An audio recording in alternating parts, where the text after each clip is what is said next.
a recent article by the Open Source Security and the OpenJS foundations where they warn of more XZ Utils-like attacks.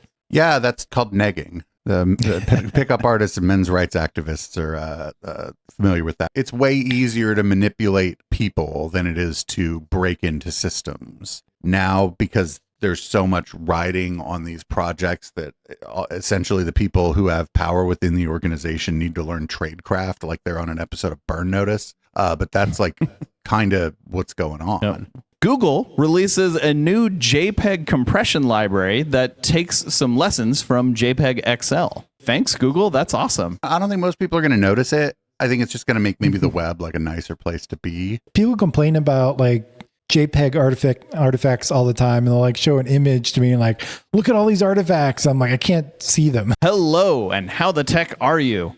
This week I've got, I'm HK Perrin, and this week I've got an interesting story, which is kind of a follow-up to a previous story we had about the XZ Utils leak, or the XZ Utils attack.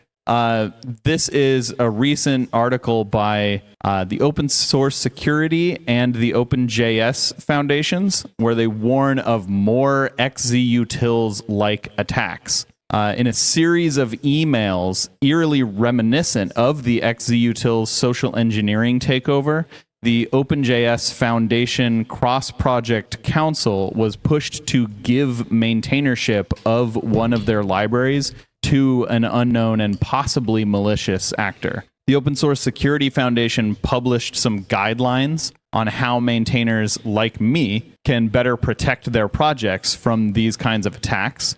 And they also listed some suspicious patterns of activity to look out for in an open source project's community. One particularly good line from this article that I'd like to highlight is pay attention to how interactions make you feel. Interactions that create self-doubt, feelings of inadequacy, of not doing enough for the project, etc., might be part of a social engineering attack. What do you guys think? Yeah, that's called negging. The pickup artists and men's rights activists are familiar with that. But yeah, that's a good way. Yep. If you feel like somebody's like negging you, somebody's trying to, tell you that your contribution isn't enough or whatever. And especially maybe if they're a Johnny come lately or Jane come lately or whatever in your community, definitely be like, well, I'm doing what I can do here.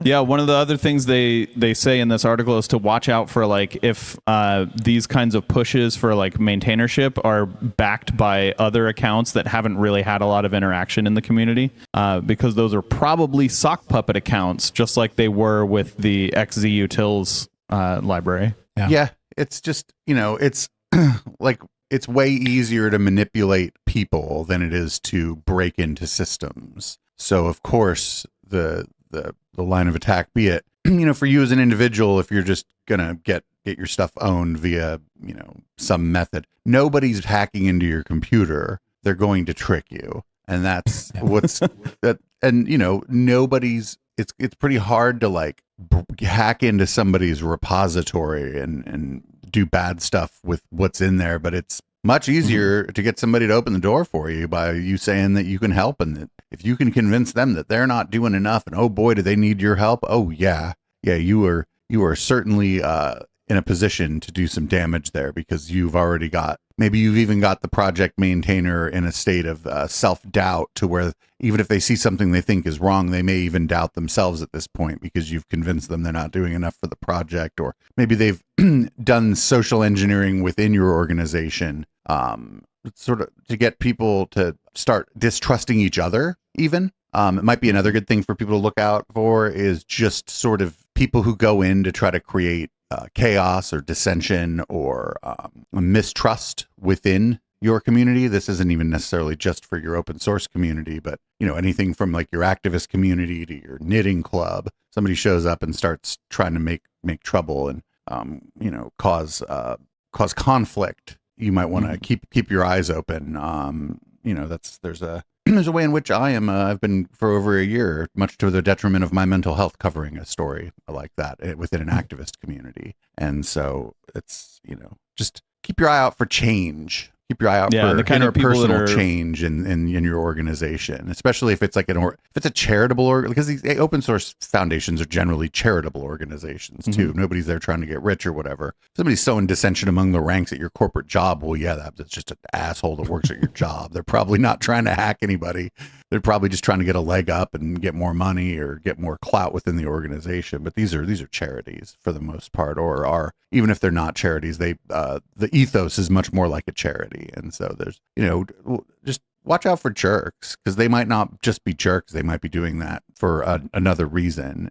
And if you're distracted by someone like that, then you're also just maybe not doing the best work you could be doing anyway. Yeah, especially people that are trying to push for change very quickly, especially if they have just joined the organization themselves, or they've just started to like contribute to the project or organization or whatever it is. Right. Be more interested in the people that are maybe asking questions about why things are done the way they are than suggesting that they should be done differently just because they think so. Because there could be a way in which somebody joins one of these projects and things are done a little differently. They go, I've been on other projects and it wasn't done this way. What's up with this? This seems to me like it slows things down. And then, maybe other people go, well, it may slow things down, but here are the advantages and here's why we do it this way. Or it doesn't actually slow things down. We just do this differently. Those people are probably not trying to mess with you. Somebody comes in trying to change everything up, especially if they're trying to change the way that people communicate, or trying to change in like an open source project, trying to change who has access to what. Be very, very, very skeptical. It kind of sucks in a way that now, because there's so much riding on these projects, that essentially the people who have power within the organization need to learn tradecraft, like they're on an episode of Burn Notice. But that's like kind of what's going on. Yep.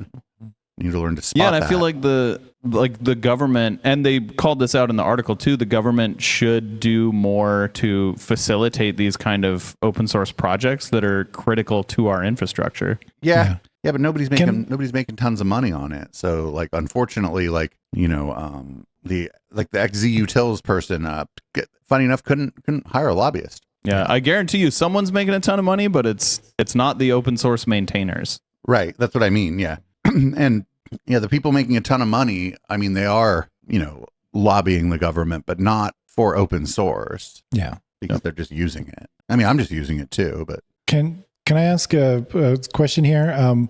Do we know like where these attacks are coming from? Like who's trying to do this at all? Or is it just, don't know. At least in the case of the XZ Utils attack and the attack they mentioned in the article, we don't know where they're coming from. Okay. With the case of the XZ Utils attack, it's assumed that it was a state actor because of A, how much patience they had, and B, how many resources they seemed to have. Yeah. They had basically like, full working days for years to work on this. So if someone's not going to do that in like their spare time, that's probably going to be more of like a state actor who's well funded. Right, or somebody contracted, like, you know what I'm saying? Like, that, not necessarily some kind of plausible deniability, but still a state actor situation. Yeah, like someone's paying their bills. Right. Yeah, they're not. It's not just. I doubt it's just some rich kid who decided to go screw with XZ Utils, but that could also actually also be true. I mean, but we're not going to name a state actor since they don't have anybody clear. Yeah, since they don't have. Yeah, like to answer your question completely, we just don't know. Okay. It's worrisome that there's probably a state actor out there trying very hard to hack all these open source projects, it seems like. And what's worrisome is like maybe they did and we just don't know about it yet. Yeah, especially since we've seen multiple of them now. This probably wasn't the first, and it definitely won't be the last. Yeah. I'd imagine too that there may be ways in which some of the stuff that are like vulnerabilities that are maybe being attempted to be put into these are caught by maintainers and just assumed to be errors, mistakes.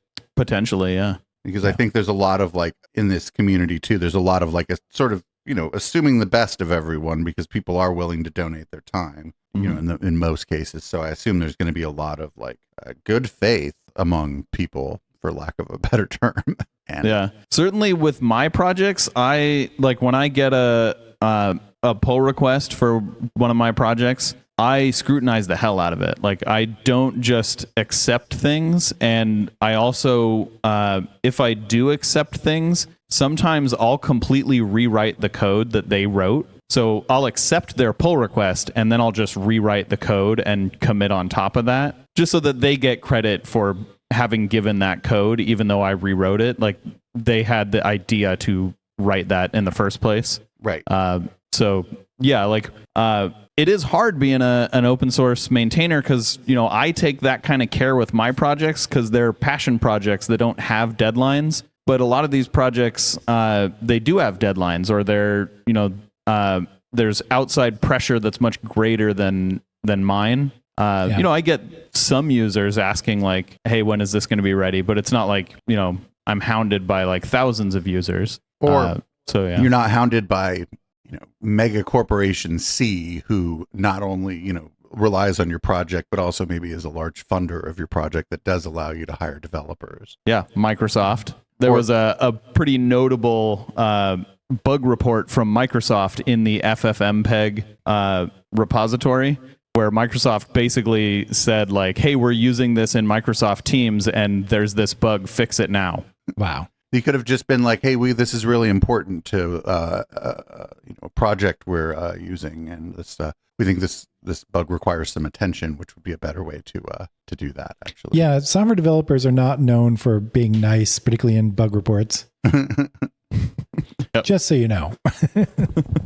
Yeah, the last thing I filed was on something called Tuna, but my bug report was super nice. I'm like, hey, this seems to be crashing OBS, but it could be my fault. But here's my logs. If you can take a look, thank you.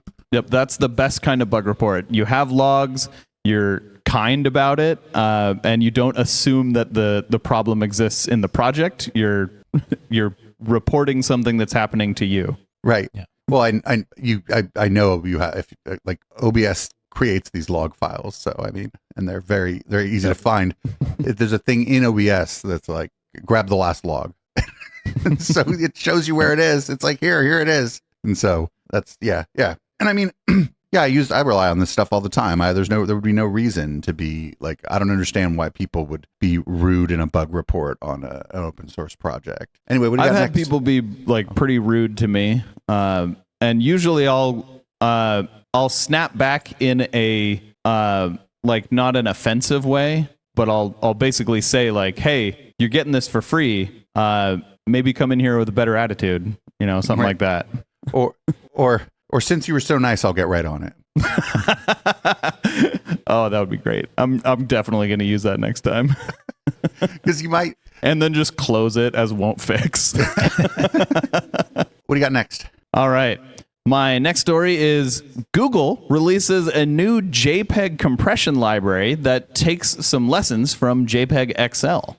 Just to give you a little bit of backstory, JPEG XL is a new format that is meant to replace JPEG. And as part of their libjxl, which is Google's JPEG XL library, Google has released a library called JPEG LI. I'm not sure how it's pronounced, either JPEGly or JPEG LI. I like JPEGly. But it is JPEGly? I'll call it JPEGly. JPEGly, which is an improved JPEG encoding and decoding library. It takes some of the improvements that make JPEG XL so good and applies them to the original JPEG format, as well as some other improvements. And this new library should result in better visual quality in JPEG photos without any increase to file sizes.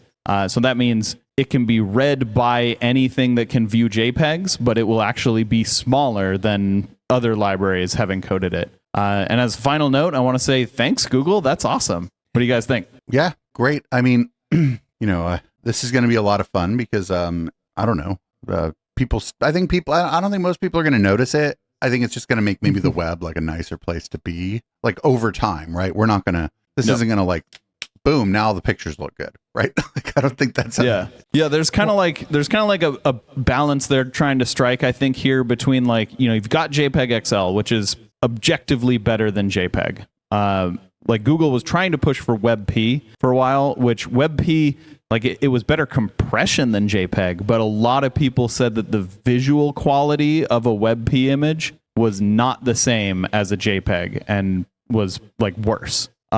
So there's this balance you have to strike of like, there's this new format called JPEG XL, but that's going to take a while to adopt, where like, I think even Android phones can't read JPEG XL, which is crazy because Google was on the committee that helped make JPEG XL a reality, which is bonkers. But Apple phones, like iPhones, can read JPEG XL images. So like I could send one to my mom who also has an iPhone, but Dave, I couldn't send one to you because you have an Android. So like in that interim where this format hasn't really taken off, I think Google's trying to improve older formats, which is awesome. I love it. JPEG is a tried and tested format it can be read by like things as old as like, I think the original Netscape Navigator could read JPEGs, which is crazy to think that format has been around since like the